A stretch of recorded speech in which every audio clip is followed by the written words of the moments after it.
our first speaker will be Coreena Robertson.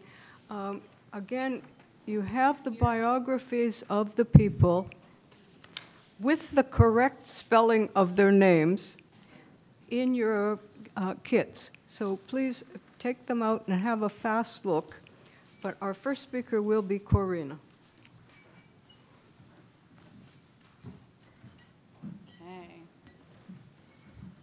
Welcome, everybody. Good morning.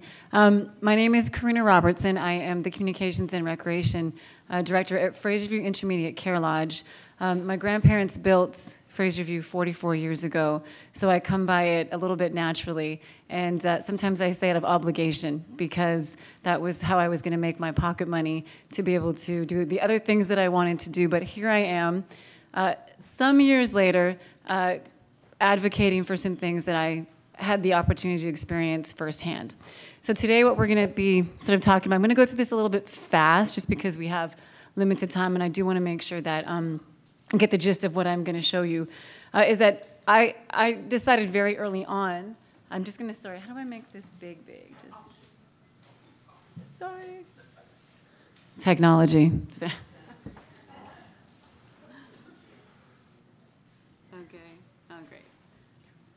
Okay, I don't think that's right yet. Is that? Okay. Thank you. All right, so my job was to make sure that everybody was engaged, all 100 residents, physically, mentally, socially, culturally, all of those things. And as a very optimistic individual, I quickly became a little frustrated because of the fact that there was a lack of resources, and all the things that I thought I could do, I was quickly sort of corrected.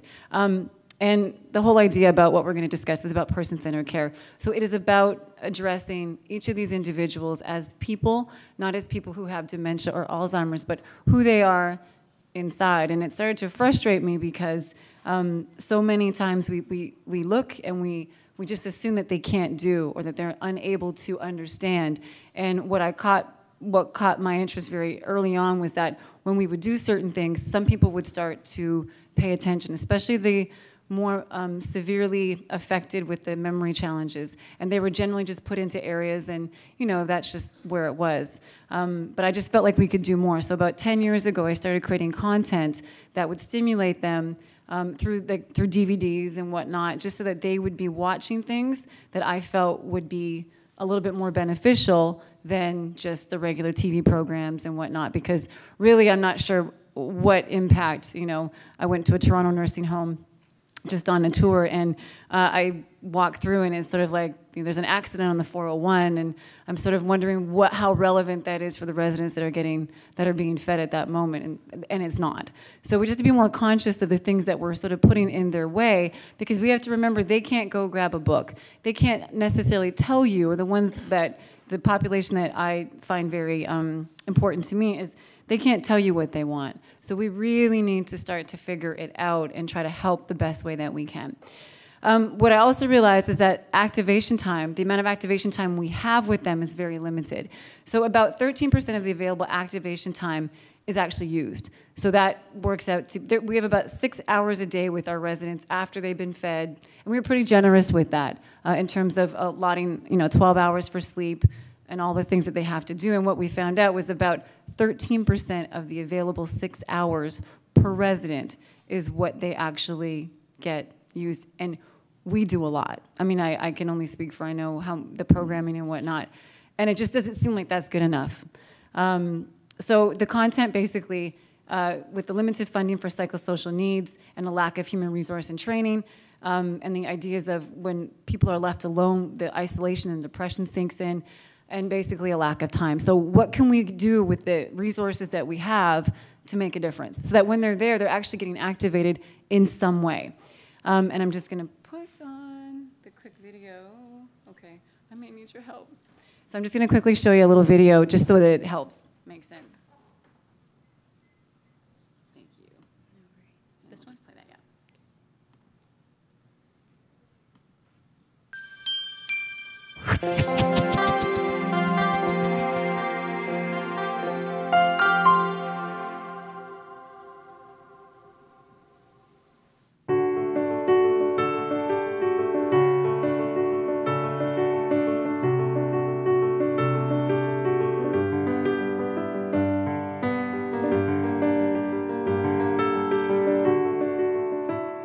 I've used Boomerang Mind in a variety of settings. They just look at it and they get it, and they're interested to see what's on there. I think it would be ideal for family members as well. Sometimes family members go into the room and they don't know what to say or what to talk about, and this is a tool that they could use and feel good using it, because not only are they having a visit, but they're actually stimulating the mind. I mean, I just flipped my eyes to see this, and my whole body was excited, you know, for the pleasure of seeing it.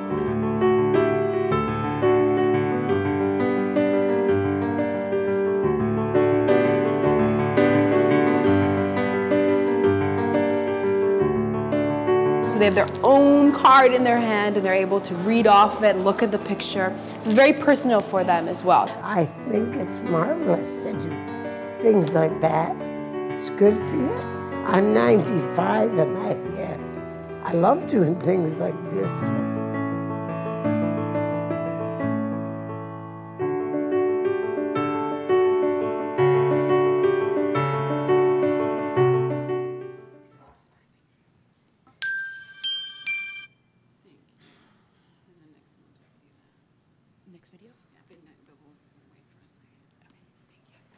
Okay, so, yes, thank you. So basically, the whole idea is to increase quality engagement, increase activation, and also to decrease responsive behaviors. So responsive behaviors are those that happen because we don't know what they're wanting or what they're trying to get, and we need to figure those things out. So in those moments, so we have the journey cards, the trivia series, the things that will help to sort of maybe alleviate some of that.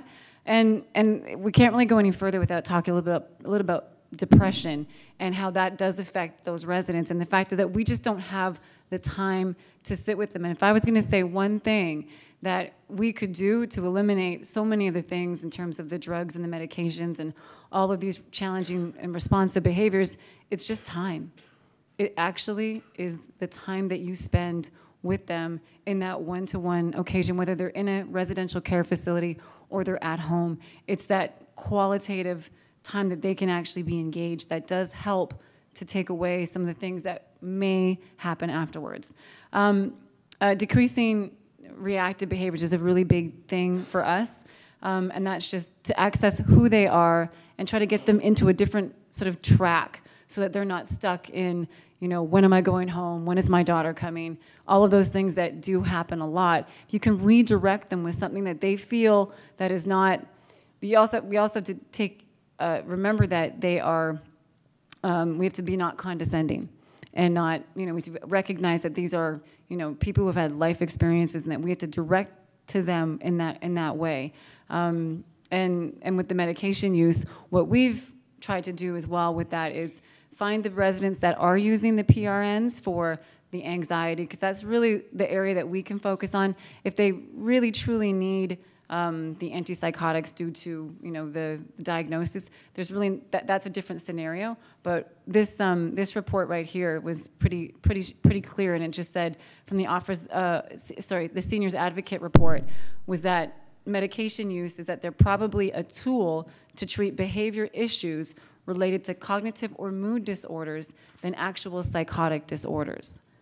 And that there is why we can use the technology and use the proper content to try to eliminate that, so we decrease the amounts of medications they need, because it goes into their blood system, it stays in there longer.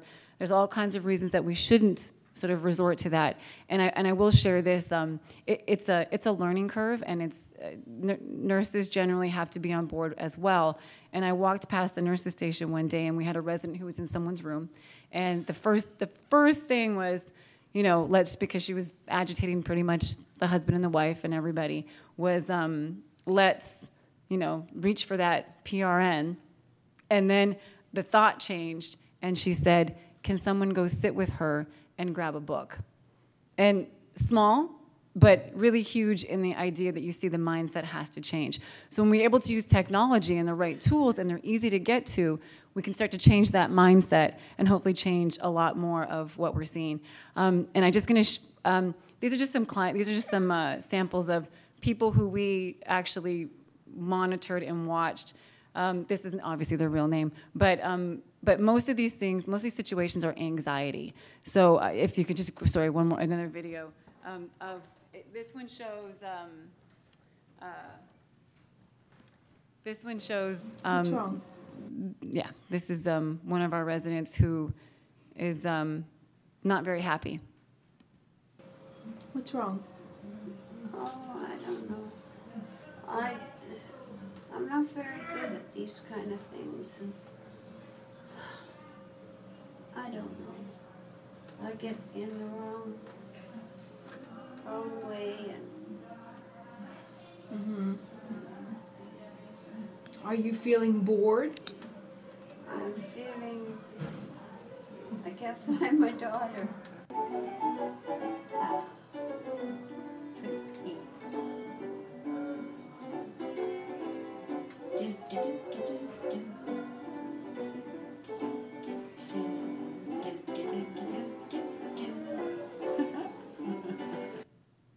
So, yeah, you get the idea, right? That was literally a few minutes later. Hey, do you want to have a look at this? And then we're able to engage her differently and take her off the track. And I think what I'll do right now is I'm going to just play while you're up here. We're going to do our last, one of my other videos. Being able to see people and talk. Well, I have to tell you, I got an iPhone probably the month that my mom moved into Fraserview, and the adjustment was really hard for her, and it's still really hard for her to be in a home like this, and she gets very confused. Sure? Well, I can't stay here, Jane, though, if you don't come. This phone and FaceTime has allowed Mom to be in touch with all of her family. Rob, all are of you them. at work? And it is such a distraction. Are you working hard? And when she's anxious, the distraction just brings her right down to another level. Does look very nice. You said the right words, Rob. So she's can then talk and converse with me and interact with other people. Otherwise, she's too anxious. So actually, it works very well for her. Oh, marvelous. Well, things I was going to get and do that. Yeah, and she sometimes may not do the talking, but at least she can see their face and they can see her face, and just the conversation that I have between my sisters and brothers and my nieces and nephews and whatnot is enough to entertain her. So it's entertainment, it's distraction, and it lowers her anxiety. Good. Finally got it over. That was pretty good, wasn't it, Mom? That's where he works. That's his shop. Oh, is He was it? sitting in his office there. Yeah. We can get off the FaceTime and then we'll go for a walk, and Mom will say to me, we haven't talked to Kathy for a long time. That's my sister. Well, we just got off the phone with her, on the FaceTime with her. But you know what? She's free of anxiety. And that good feeling carries over for quite a few hours. So that's what you're looking for, is the good feeling just stays there. And it brings down the anxiety for her. So it's like exercise. When you don't exercise 24/7, you exercise once a day, and it has the benefits for another 24 hours. Now, I don't know how long it lasts, but at least I don't stay any more than 2 or 3 hours. I do know that it lasts 2 hours at least. Yeah. That good feeling. Yeah, which is super beneficial. Yeah.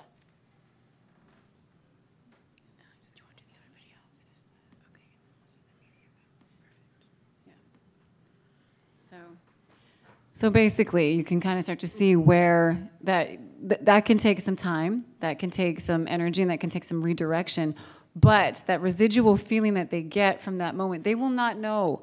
Just most, like, the activities and things that we do, like, we put a lot into them, and like 20 minutes later, they're not sure what it was that happened. But what we do see is this feeling, this happy feeling, and they don't know why, and that's okay. It's just that will carry on and potentially alleviate the need for, a PRN, or just, they get aggravated and whatnot. So basically increasing activation and engagement. We had 25 one-to-one sessions with residents during our testing session, where we used the Boomerang DVD, we used flashcards, and we used the internet. Behavior during the program that we had, some of it stayed the same, some of it stopped. 48% decreased, and 41% of, in 41% of the time, the behavior stopped. 48% of the time, it decreased. Some of it sometimes will increase, and that's just the way it is. Behavior after programming, same thing. So really high evidence showing that that intervention and anything to do with that kind of opportunity will help and will potentially sort of alleviate that responsive behavior. So they agreed that the technology did engage the residents and that the program was easy to use and that they would use it again. And the thing is that everything has to be easy to use.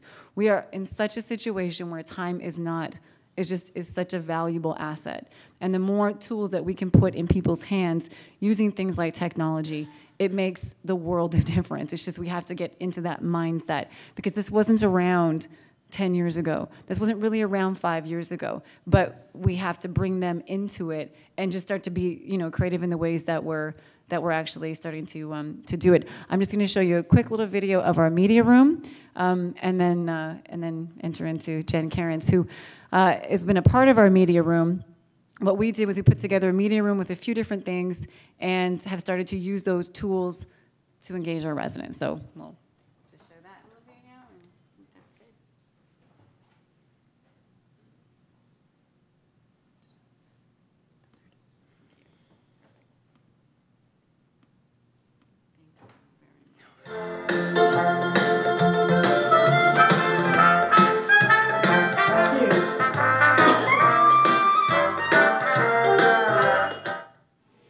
It works so faster than my machine at home. Oh, okay. It's really quite astonishing. But you're keeping up, which is very good. Oops. It's one beside it. Dog. My old Ted. Cow. Oh, I love my cows. They were fun. I bet. How about, ooh, there's the word one. Can you slide your finger? Try sliding your finger up. Perfect, you did it. Thank you. All right. Now, do you ever... So what we've incorporated into our media room is an Apple TV. We did a mobile display cart so that you can take it to the person's room who might be experiencing some agitation. iPads, a touchscreen computer that they can actually get up and start to work with, whether it's through Skype or whether it's through the video games. And that's what we've started to use and implement, and we're really happy. It's just there are obviously some barriers that we have to look at in terms of time, and that is where it becomes an issue. But where I hope that people, and that we start to come into an understanding, is that this can actually do a whole lot more good if we put some resources into this area in terms of doing all the things that we're trying to do, you know, like decrease the responsive behaviors and whatnot. And just to leave you with this is that the manifestations of dementia arise largely due to unmet needs and unsuitable environments. So the more that we can figure out what that is and be that detective, the better chance we're going to have to be of improving the quality of lives for these residents, and that hopefully is what the goal of technology is here to do, is to improve quality of life and care. So thank you very much for your time, and yeah. Good morning. My name is Jennifer Cairns, and my company is eGurus Technology Tutors. I'm going to bring a little bit of a different side to the equation. I'm strictly the user end. So I started my company 10 years ago and have been working with seniors day in and day out for 10 years. I started thinking I knew how they were going to learn, but quickly realized that for the last 10 years they've been teaching me how they learn and how they react. Just as a general overview, taking a look at, we're living in a very exciting time. If we were to take a look at the digital revolution that we're living in right now, if it were to last 80 years like the Industrial Revolution, we still have 46 years left. And I understand, you know, there's some pretty amazing innovation happening. I can only imagine what's going to happen the next 46 years. I always find that interesting. I was working with a lady who's 101 in her home, and she was reminiscing on how she remembers when the first radio came into her home and how she was told that the gentlemen were sitting with tuxedos talking to her. And she looked at me and said, and now look at me, I'm Googling. you know, and she's sitting at 101. So if we were to take a look then at the digital health revolution, which is very an interesting aspect, you know, it's only in its very infancy. 72 years still to go if we're still on that model.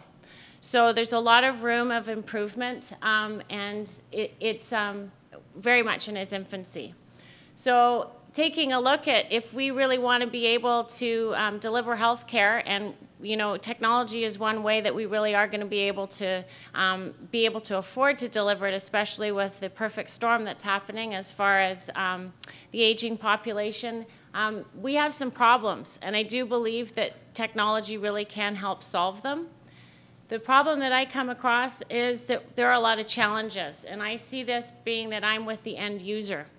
The challenges really are the product development, market acceptance, and then actually the collaboration, and especially between research, nonprofit, and profit, and delivering the healthcare. There needs to be a little bit more collaboration between the three groups to really be successful in providing a product that's acceptable. So when we take a look at who are we servicing, we've come across, sorry, I'm going the wrong way here. There's two real sets of individuals here. We have an empowered patient, and those are the ones that are already using technology and they're keen to using it. I've put up some statistics here, one actually going right into the 18 to 24-year-old group. Why I put that up there is because they're also coming up the ranks in delivering the service as well. So we need to keep that in mind. And as we're innovating, the marketplace is always changing because the people that are coming up the ranks and needing these services are going to become more and more technical savvy, so they're going to have a lot more expectations from us. So we need to keep that in mind. When I first started, retirement homes didn't really think that they needed Wi-Fi 10 years ago in their homes. And now they're going, oh, you know, we've got to get this in here because they are demanding it. And I have clients, I watch them and help them through all the stages, whether they're downsizing and moving into retirement homes, and that's a question they always ask me. So then we need to take a look at understanding the senior patient. You'll notice here, one thing that we forget is 43% of 65-year-olds actually have some type of a disability. That needs to be really considered when you're creating products. There's a lot of dexterity issues. There's a lot of vision issues. For instance, I just worked with a gentleman that was, he went into a store and the sales clerk didn't really understand what would work for him, and he has Parkinson's. And they sold him a very, very tiny laptop that's very hard for him to use. And it's just not having the proper tools to be able to recommend the right device for the right person. You'll notice all of these here, and I experience all of this. I go through with seniors day in and day out, and I understand their challenges. And you'll notice a common theme along here versus the other slide. It's all based around emotion. There's a lot more doing with seniors. When they look at technology, they're not looking at it as this product can do this and these are the features. They're more making these decisions very much more on a visceral level. It's all about the feeling.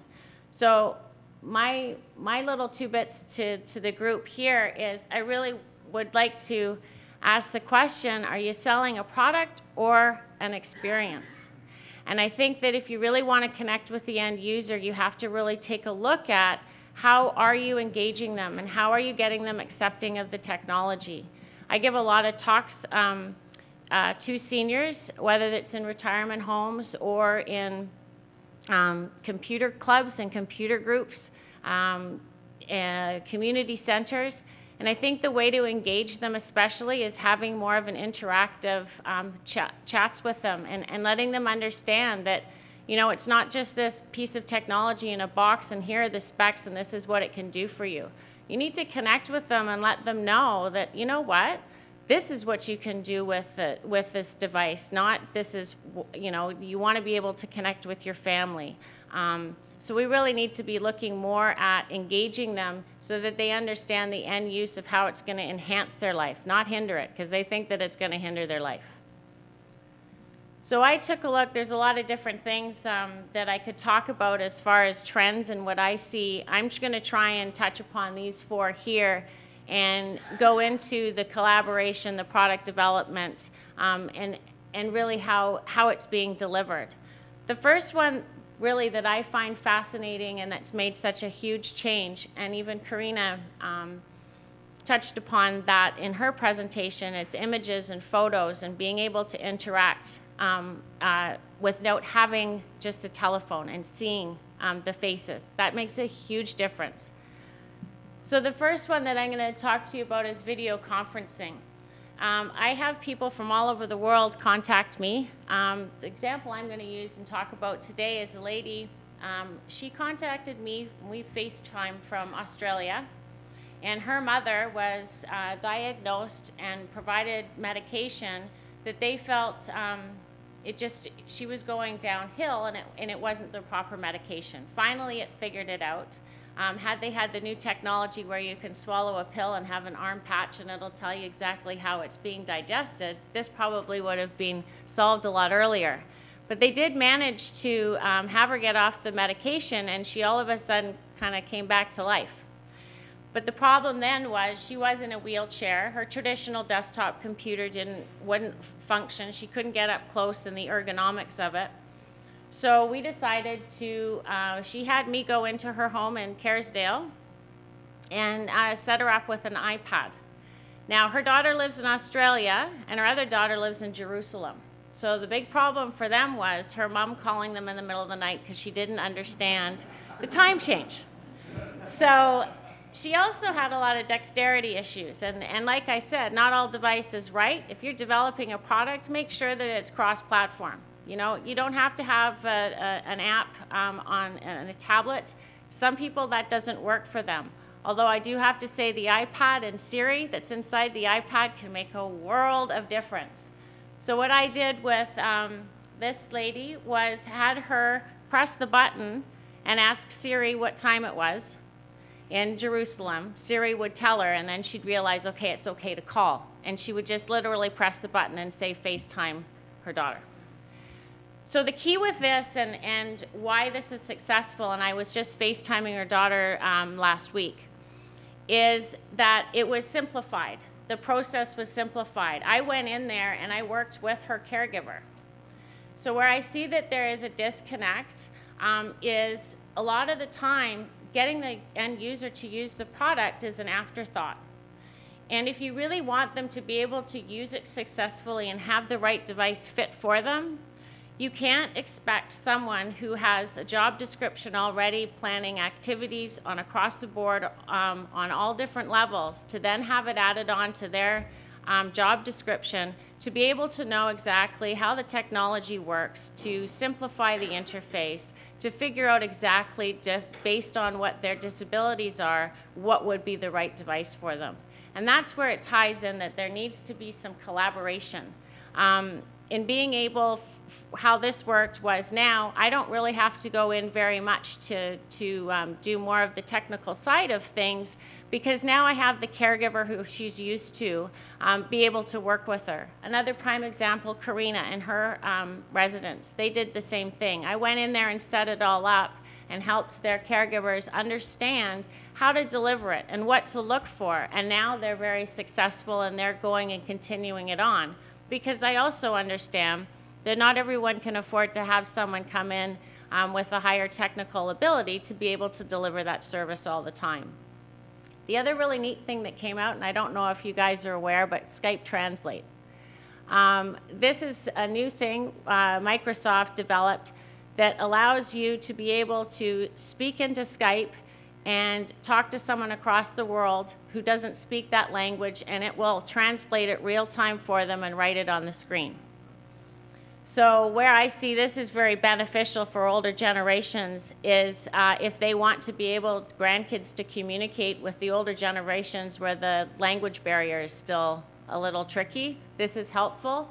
They've also found I don't know how many of you had pen pals growing up, But they now in schools have pen pal sessions where they actually just call into another classroom across the other side of the world and have real-time conversations. And so that's the modern way of it. The other one that I find fascinating, and I'm a bit of a geek, I get to go to Las Vegas every year and report on the Consumer Electronics Show. So I see products that aren't even on the market yet. But what I wanted to bring up about Google Glass and Kinetics, because we have Wii and Microsoft Xbox, and hand gestures are getting much more relevant in the development. There's a company in our own backyard called Recon, and they've developed heads-up display technology for ski goggles as well as now glasses for if you're riding. And what that means is just like Google Glass, which you see up there, and I've tried them on, it's a little weird, but you can look in the far distance and it'll display a screen. Now where this comes in as product development and collaboration is that these products here with the heads-up display are now being picked up and realized the EMTs are thinking, hey, that would be kind of handy if I'm working and I can have the patient's information pop up on the screen. So when I have seniors say they're really leery about having electronic medical records, you know what? They change their mind when you explain to them that if they're visiting their children in Ontario and something happens to them, their electronic records are easily accessible from an EMT that's over in Ontario that can have all that information popped up. There's no confusion as to trying to translate what your medication you're taking or the history. It's all right there. But it's that collaboration and cross-border, and it's the data. And so, we talk about data and how scary it is, but it also can work to a benefit. But it's being able to connect with the senior to let them understand that there are benefits to this, but to actually in the end use of how it's going to help them. Wearable technology and monitors and apps, that's a big one. When I was in Las Vegas, I got to hold Edison, which is the computer chip that is the size of a camera card. And that really is driving the industry in all of these wearable devices.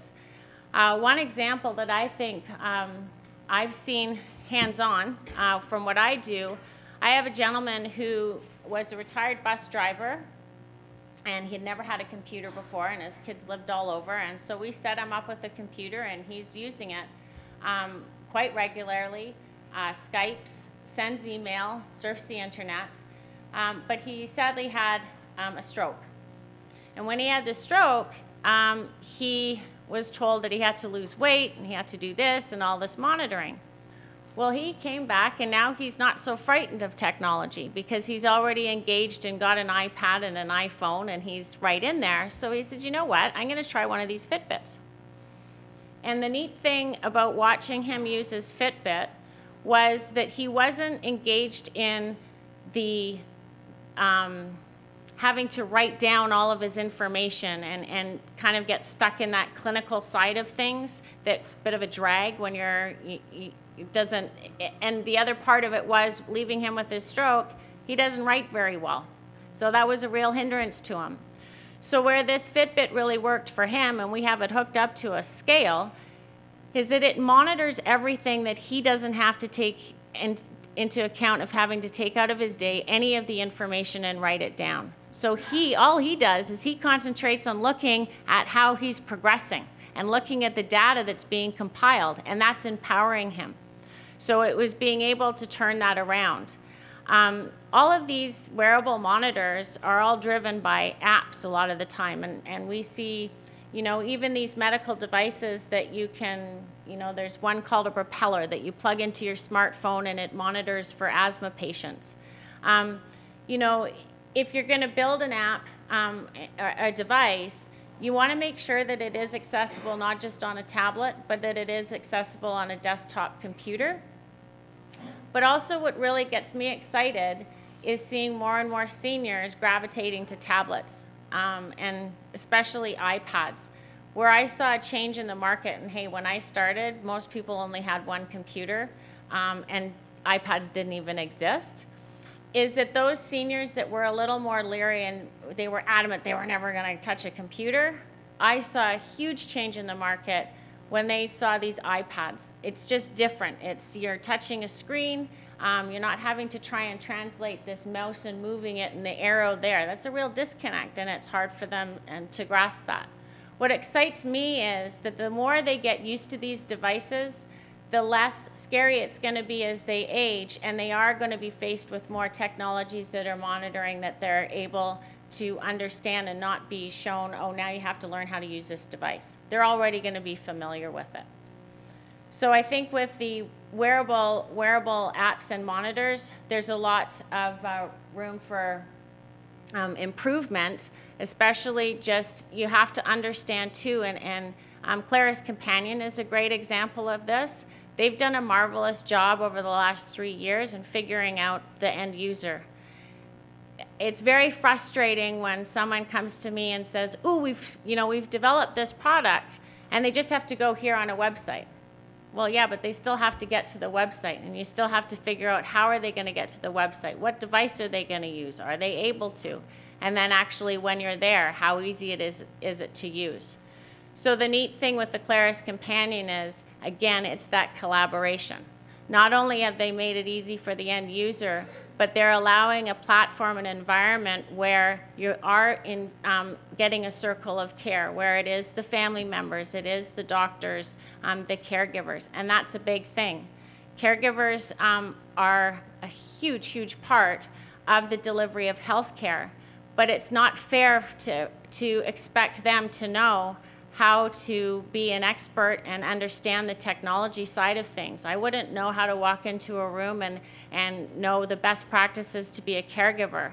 And I think it's stressful and it's not fair to ask that upon them, that there needs to be some collaboration and a support system to get them going, that they understand this is probably some great practices for you to be able to deliver it.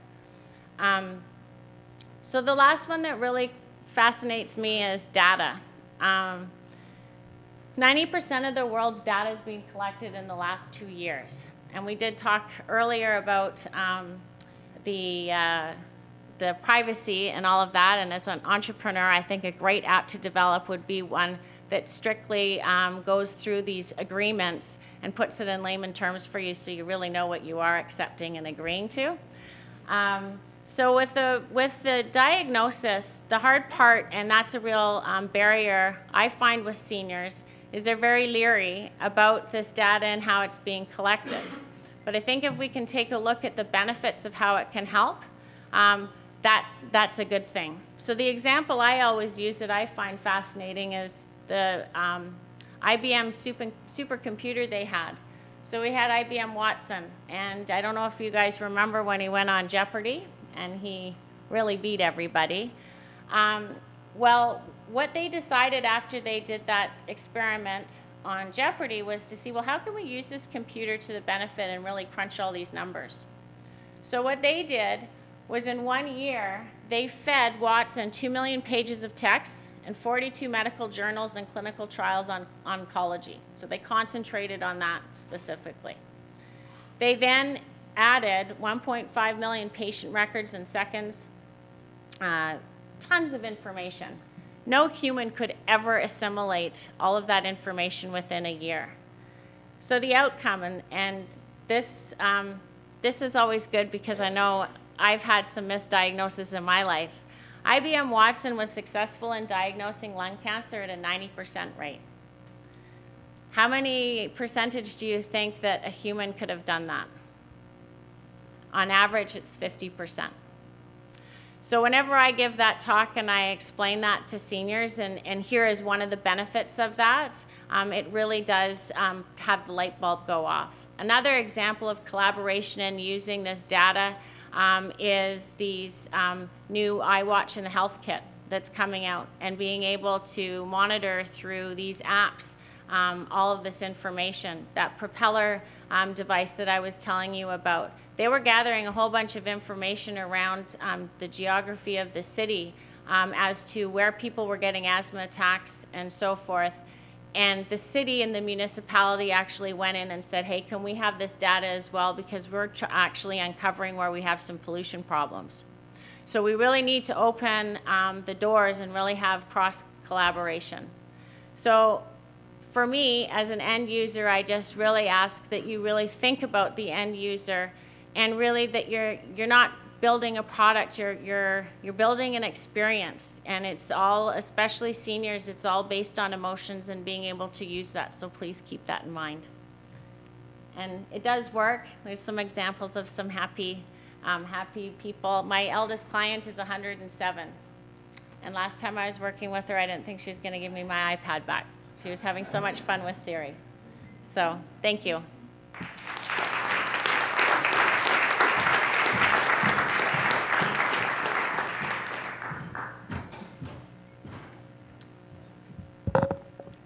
Hi there. I realize that we're coming to the end of the conference, and I'm the only thing between you and lunch and a long weekend. So I'm going to try to move us through very, very quickly. An introduction.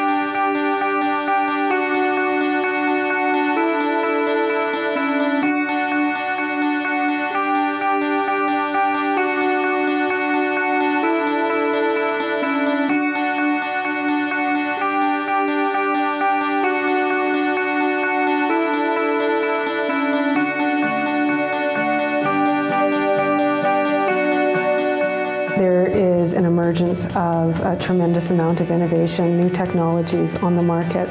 And our role is to try to bring together all of the stakeholders, including seniors, their families, seniors in our communities, industry partners, and some of our academic scientists and researchers to come together and find a collaborative way to bring some of these products and advanced practices to the lives of seniors in an expedited fashion. And what we would really like to get is your feedback.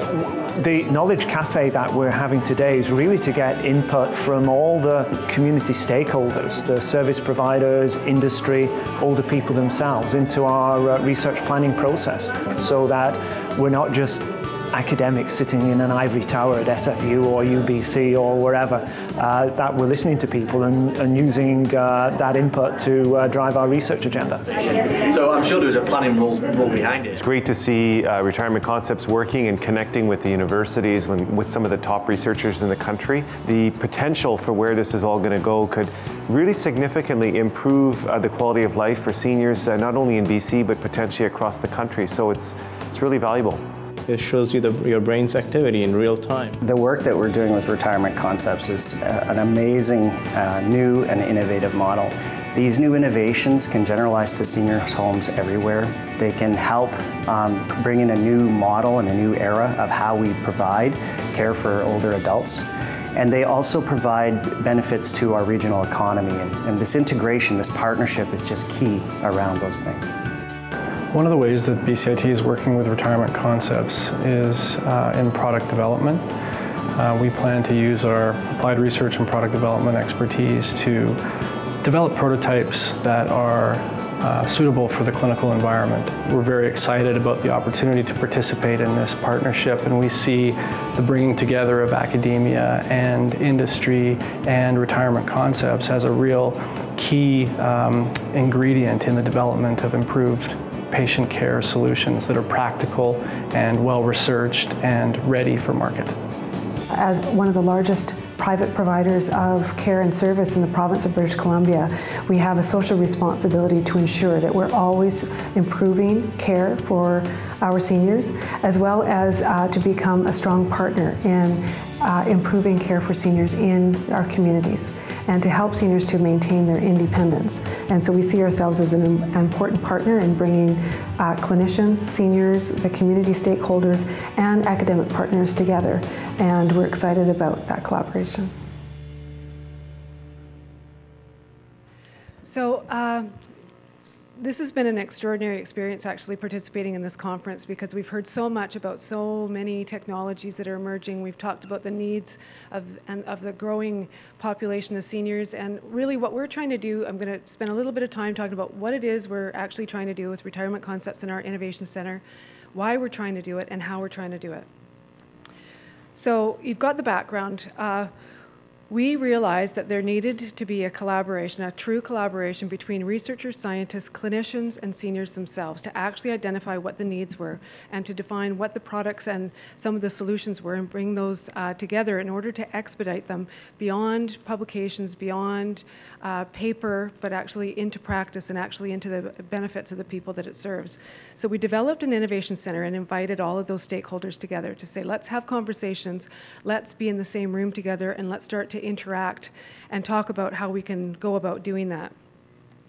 We realized the concept was so popular that we had an abundance of people who all wanted to participate from every university across British Columbia, from clinicians in all of our health authorities, as well as a number of stakeholders. And we had to very quickly try to discover how we could make sense, organize, and build an infrastructure to actually serve that purpose.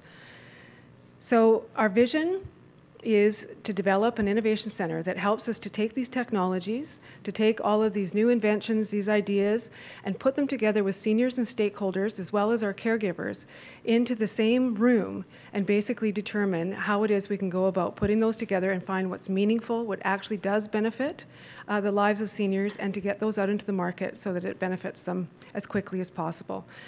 The three criteria are every solution that we support through the Innovation Center has got to demonstrate quality outcomes, so quality of healthcare outcomes that are meaningful to the seniors industry. They have to benefit the quality of life for seniors themselves as they define it by themselves. And it has to demonstrate a system impact so that we can take these small demonstrations of benefits and we can take it back to the larger system. So in other words, there might be a wonderful device that will cost $10,000 and it would really help one or two individuals who can afford that. But what we need is we need to get this into some cost-effective solutions that will impact millions of people. And so it's a focus for us so that we can take each of these solutions and be able to share it with the broader public system, so to speak. I'll speak very briefly on Innovation Boulevard because this is a huge enabler, and it tells a little bit of the story around how this came about. About 2 years ago, there was an opportunity for Simon Fraser University had brought in a new research chair. I, at the time, was working with Fraser Health and was in charge of Surrey Memorial Hospital, which was one of the busiest hospitals in the country. And we thought, how can we collaborate and how can we build a relationship between the university and the healthcare setting so that we can take your minds, your brilliance, and all your ideas and actually impact patient lives as quickly as possible. And so we started to generate the concept of developing an innovation boulevard, which would bring all of the stakeholders that would come together and be part of that conversation.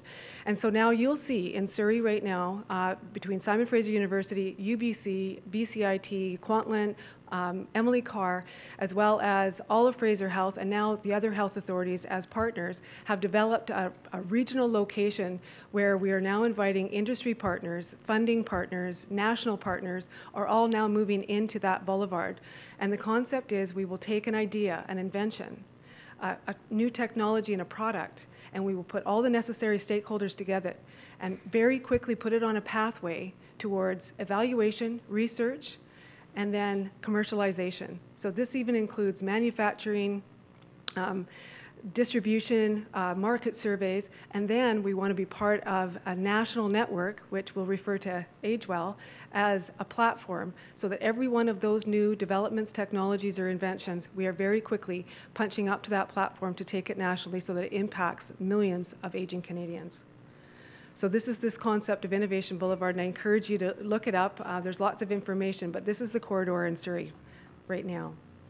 So much of the technologies that we, in our first year, have surrounded independence. So we realize that with the aging demographic, there is no way that we're going to continue to build retirement residences or retirement homes to accommodate the growing number of seniors, but instead we have to build technologies that support independence for them to be cared for in their homes and in their communities.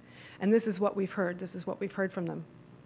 We're also looking at technologies that support independence for persons with mobility challenges, and we've got some really exciting developments here, like this gentleman who is an injured veteran who's soon going to be able to walk, enabled. Now, one of the key factors, and I think the key success factor for us going forward, is interface with stakeholders, and this follows up to your comments, Jen.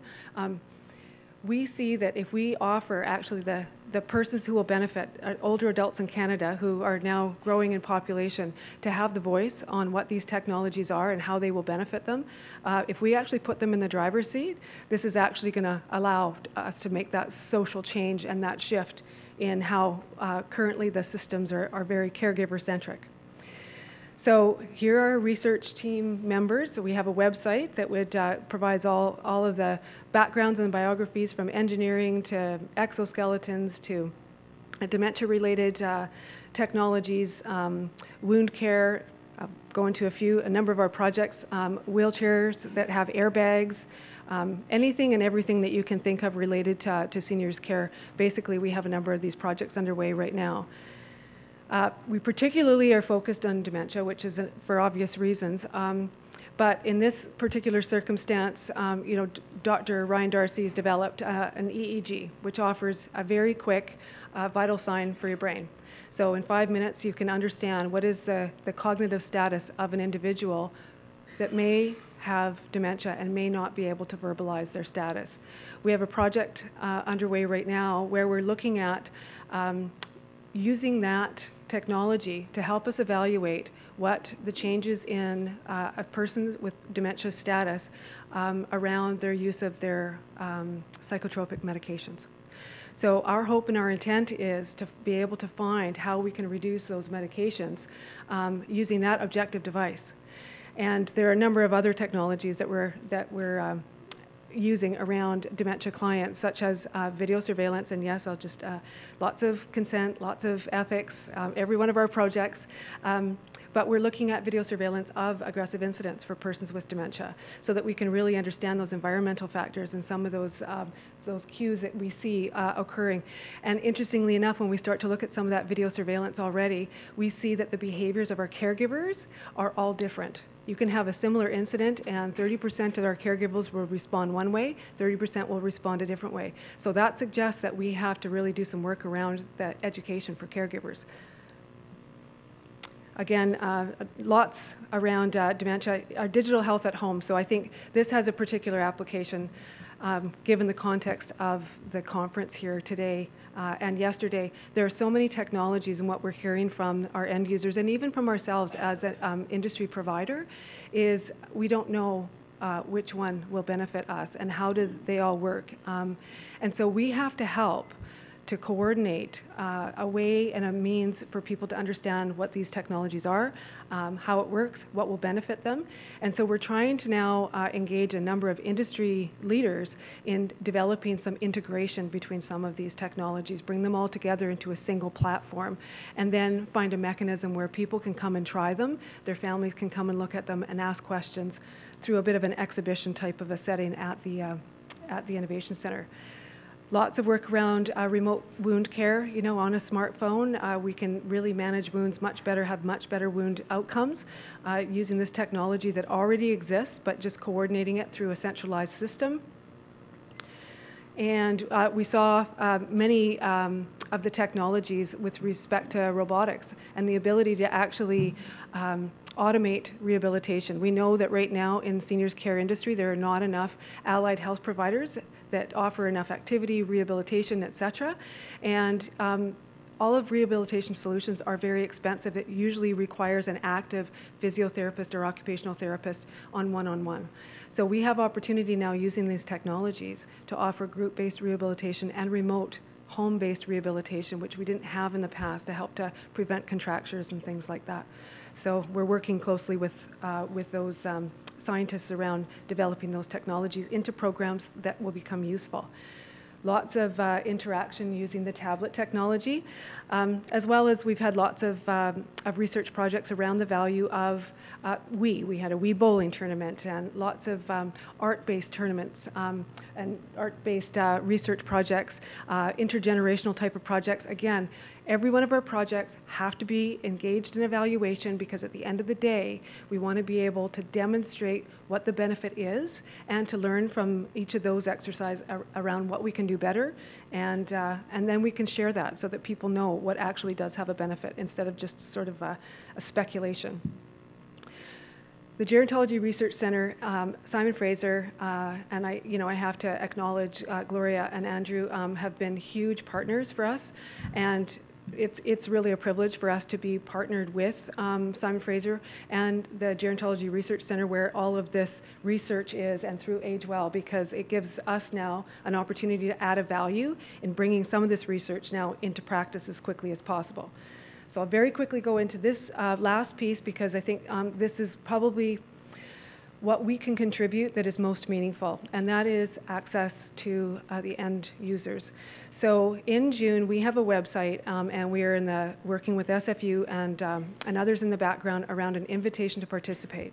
So this invitation to participate is an invite to every one of our 4,000 residents and their families and their family members, as well as 3,700 of our staff, to all become collaborators in each of our research projects.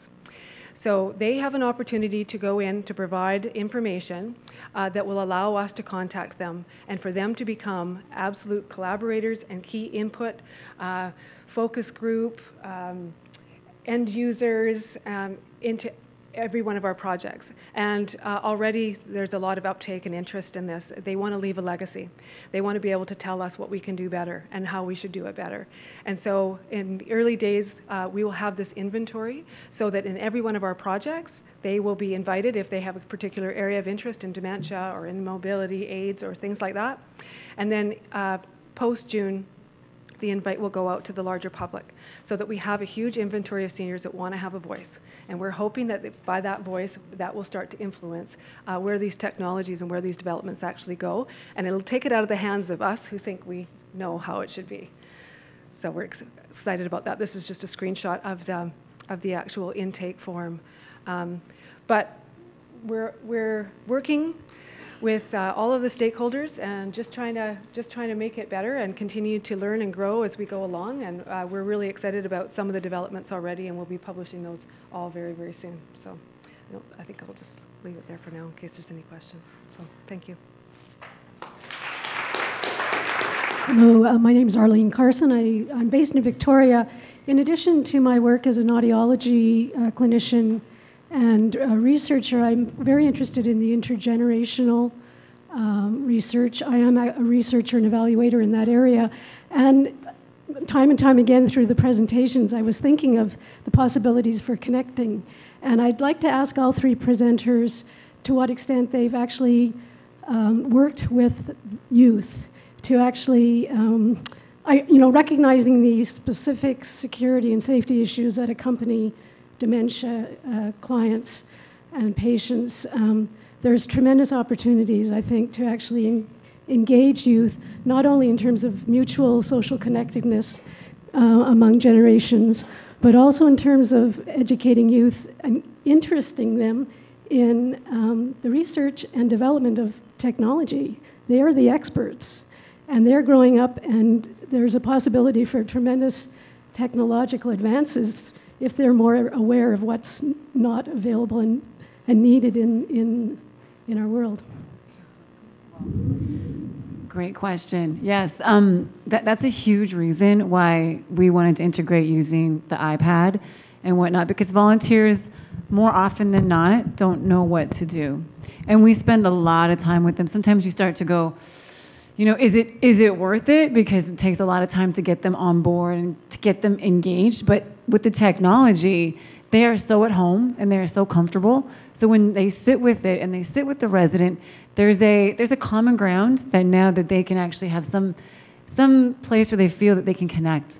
And we had one of our residents with YouTube, the lady that you'd seen, and she was anxious and agitated once again. They sat down, and the volunteer went and found cats jumping out of boxes and baskets, and she was howling, like laughing, and like time just stood still.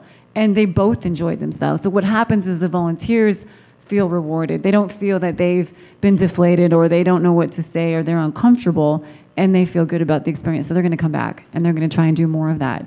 But there's lots of opportunities for using even great content with volunteer groups and things like that.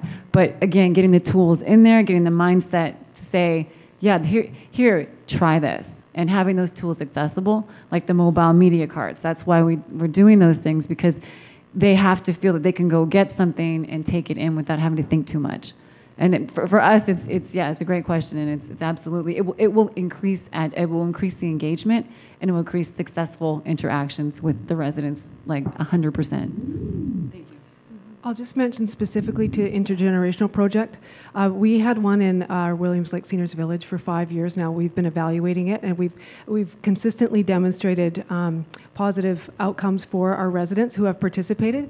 But interestingly enough, we just recognized that we had failed to evaluate actually the benefits for the youth. And so now we've just been working with a gang youth department who have said now they want to start to actually develop an evaluation tool, because they think not only are the benefits to the residents themselves, but there actually may be an increased benefit to the youth, because right now they're grade 5, 6 students that come from the local school, and they have a 6-week tutorial, or school is actually delivered at the Seniors Village for a whole 6-week period of time. So it was just an interesting outcome. So we're going to start to expand that evaluation now. I'm familiar because I actually evaluated the Meadow School project. Oh, yeah, okay. So yeah, so we should talk about it. I'd like to learn more. Thank you. Yeah. My name is, hello, my name is Wilson Parasuk. I'm a retired person. I'm very interested in this area. And I have a comment and a question. The comment is I'm very impressed with the culture of cooperation and collaboration that's existed here for the last day and a half. I've had some experience with startups and with places like Silicon Valley, and what makes them work is the culture of cooperation and collaboration. I see it here, and I congratulate you all on that. My question is the following: how plugged in are the family physicians? I don't see any family physicians here. I don't see any family physicians in the background. And the family physicians are the gatekeepers in our system as it is right now. You know, you can't get an x-ray. You can't get a physiotherapist unless you pay for yourself, unless the doc is plugged into it. And so how plugged into all of this are our doctors? In fact, many of them are aged themselves. Many old people probably have doctors who are older than they are, who are working 1 day a week, maybe 1 day every 2 weeks. It takes them 6 weeks, 2 months, 3 months to get an appointment. So we may have to change all that. So maybe in the future we can talk about how do we navigate our healthcare system with another set of navigators? Because I'm not sure that the docs are up to the task right now. I think that, I mean, there is, obviously we're in the infancy and there's a lot of room for improvement. One thing that I find encouraging is there is that collaboration, and we are changing the way doctors are even delivering their service. There's another company that started out of Vancouver called Medio that I think believe now is now Equinox, or it's being bought out and it's moved to Penticton. And that's a very interesting concept, because they're finding that engaging younger doctors, because a lot of the doctors now are going to be retiring, that the younger doctors are in tune with technology, but they also have young families. And this is a way, if you are not familiar, Medio is a virtual clinic where they can Skype and use video conferencing and be able to stay at home with their young kids, but still be able to provide their service in seeing their patients and having more flexibility. So it is, you know, it's not one of those, you know, tomorrow everyone's going to be on board. It is a gradual shift. We are seeing that the doctors are, the older doctors are definitely retiring, and the younger ones, there's not as many. There is that little bit of a shift, but I'm even seeing, you know, I have a doctor who is much older that I would think, oh, he doesn't know much, and you know what? He's gravitated to using the electronic records. The key for them is they want to be paid. The one thing that worked with Medio is they were able to build in the MSP billing system right into it. So with doctors, and again, it's the collaboration and understanding that end user. If it's going to be a lot of extra work for them, they're already overworked and having, you know, wait lists, that they're not going to use the technology. So it's up to everybody else who's creating it to make it a seamless transition for them. In complete honesty, it's hard to get the doctors to even come in sometimes to see the residents. So we have to acknowledge the elephant in the room that we're fortunate where we are. So we have an aging doctor who is amazing, amazing. But most of the residents that come in have to switch to him because their doctors won't come because of, you know, travel time and whatnot. So we're fortunate like that. But I sat down and talked to our doctor about what we were doing, and I do feel like there's a bit of old school thinking that needs to be redirected, and maybe that the older doctors may not necessarily jump on board, but hopefully the newer wave, and it gets taught in the medical systems and the medical schools, and that the psychosocial wellness, because if it's going to decrease PRNs and all of those things, it's really significant. And I just don't think that that's I know that's not the area of concern, but I'd like to see it be more of an area of concern moving forward. So this becomes an issue where it's necessary to talk about. And when they sit at the care conferences, because this is about aging in place. I know I come from, you know, when they have to go to a care home, and what happens there is that the doctors have to sit at the table once a year with each resident's family, and those things do get discussed. But it's really short and it's really quick, so it is limited. And you are right. I mean, there is a lot more attention that should sort of be brought to their to make it important, to make it like, hey, why don't you try this? It's like the nurse saying, hey, I'm not going to grab that pill, but I'm going to go grab that book, or I'm going to go grab that photo album of that resident's family and direct the care staff to do the same thing. It's a complete shift in thinking, and technology can help if we also know what the residents like easily. Yes, it's Barb Mikulek. I'm from Council of Senior Citizens Organizations, COSCO, and I'd like to say there's been many inspiring speeches today that are all on the harnessing of technology. We're going to have, I'm giving advance notice, we're having a COSCO 2016 in late September. We're going to have a workshop, and this will be held at the Sheraton Hotel in Richmond, and it will be on the seniors, income security, housing, health and housing, and a lot of the different concepts here on working with seniors, working for the future for seniors, will be ideas that we'll be collaborating on to get ready for this one. So thank you for a most inspiring conference.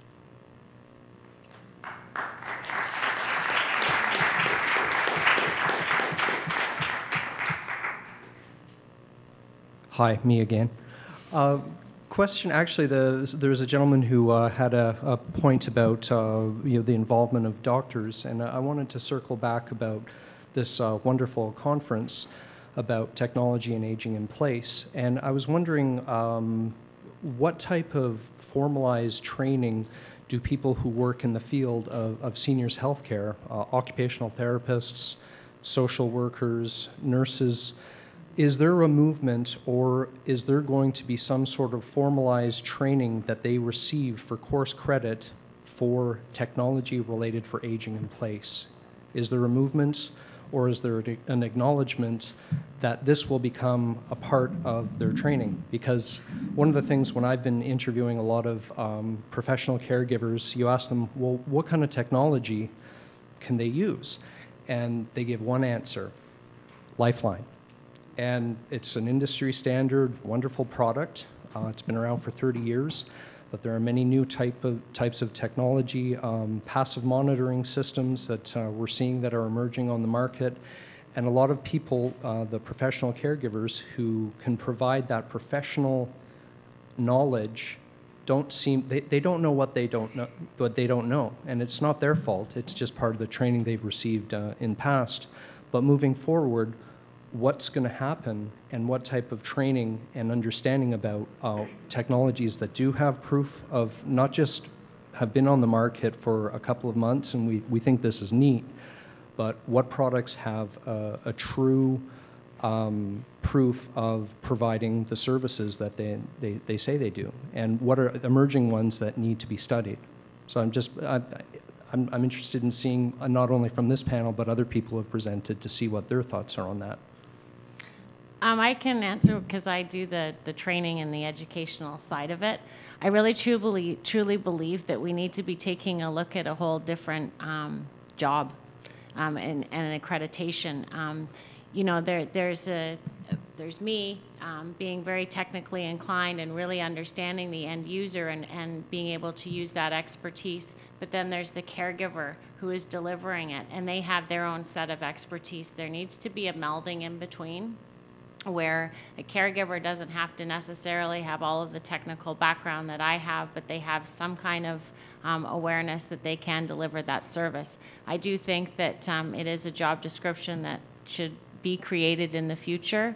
It does make it quite frustrating as someone who does deliver the service to see the light bulb turn off in seniors, because they have been directed and misled. And it's not to anyone's fault, it's just their lack of understanding of what's available out there. So I'm going to try to offer some optimism into my response. With respect to caregivers, there's two things. One is I'll reference AgeWell, and many of you know what AgeWell is, but one of the elements of AgeWell is to develop, I think the number is 500, and Andrew can correct me if I'm wrong, highly qualified personnel. So those are going to be people who are going to be become specialists in exactly translating research and innovation into practice, into clinical practice, and to help on both sides of that. Secondly, when I referred earlier to Innovation Boulevard, again, the whole concept of Innovation Boulevard was to bring all the stakeholders together. That very importantly includes all of the health professionals and the schools of health professionals. So Kwantlen Polytechnique and others are all coming there. And the reason why is because we want to then have those new nursing programs and caregiver programs to become embedded with all of the research and the innovation. And we have one example where one of our innovations is around surgical simulation, and they're teaching surgical nurses. Well, we're now translating that exact same technology into caregiver, and for that to be an orientation for caregivers on the new technologies and using technology into how they provide practice. So I think we're there. We're just on the cusp of it, but I think there's some real opportunities there. And then my only other comment around the physicians, just because it's Friday and it's a long weekend, I want everybody to leave really happy, is the Divisions of Family Practice have been an organization in development in BC for a number of years now, and I've been contacted directly by 4 different divisions of family practice in urban and rural communities who are all asking, how can we be a part of this? How can we be a part of bringing innovations and new practice to our residents? We know that this current system is not sustainable, and so they want to. I think they have the spirit, they just don't know how, because we've been in the same sort of path for so long and the same models of care, but there is even a new interest and spirit from government and ministry, which provides that sort of fee-for-service model to make a change. So I think we're right on the edge of something really great that's going to move this forward positively. That's exciting. I'm still having challenges getting people to work the DVD player. Sorry. The DVD and the stereo. I mean, it's the technology that we're using is very simplified. It's not these cool things and these this and that. But the truth of it is, it's like and not to no negativity at all. It's just the reality is, we can have these contents and these great DVDs and these systems, but if we don't make it really, really easy, it's a problem. Like it's even just getting the speakers to connect to the DVD player and that they can press the right play button on that, sometimes is a problem. And every TV operates differently, so they have to go in and and if what we're doing to work with them does require that. But all in all, I think it's just a culture change. It's getting people on board, learning these things. If they're getting educated with that would make such a huge difference, because it's expected. It's not hey, by the way, could you do this? It's I know I have to do this because this is now what's required. And it's just culture change. But great question. Thank you.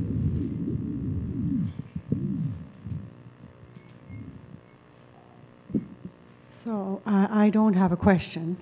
I have something from a caregiver perspective that might help with some clarity.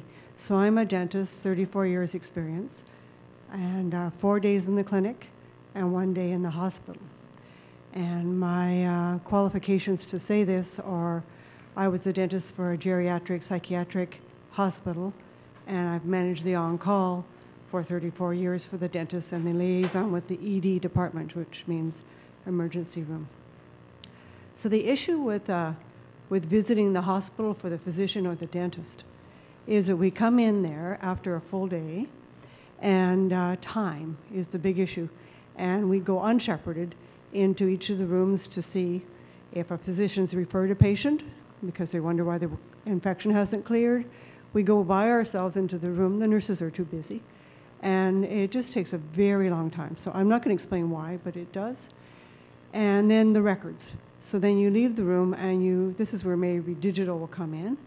And we then have to record what we saw, make an advice, and then we have to get it on the floor, get it working. And I think that, there's a lot of negativity about doctors not being there or dentists not being there, but we are really interested in a positive outcome and maybe a positive approach from the people that we are treating and people that we are working with. So I think there is a lot here for a lot to learn, a lot to move ahead. So thank you very much. I thought the conference was excellent.